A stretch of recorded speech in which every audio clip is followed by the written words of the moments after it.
If you've ever wondered how restaurants make really good tempura, you know, the kind when the batter is so light and crispy, you can't seem to get enough of it, pay close attention because we're revealing how they do it. All we do is combine some biscuit mix with a bit of cayenne pepper, garlic powder, and salt. Then we'll add our secret ingredient, club soda.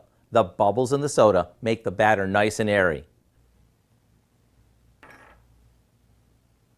Once that's mixed, we can dunk strips of chicken, broccoli florets, whole mushrooms, zucchini chunks, or any veggie meat or fish we want.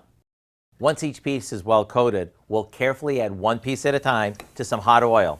If you have a countertop deep fryer, this is a good time to take it out. Otherwise, a soup pot will do the trick. Also, you want the oil to be about 350 degrees, because if it's too hot, the batter will burn before the inside cooks through.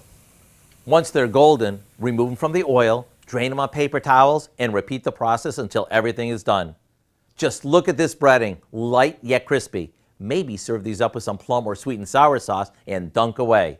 However you serve these, you can count on everyone loving them. I hope you'll go online to get our recipe for our secret tempura combo so you can enjoy this tasty Asian favorite right at home.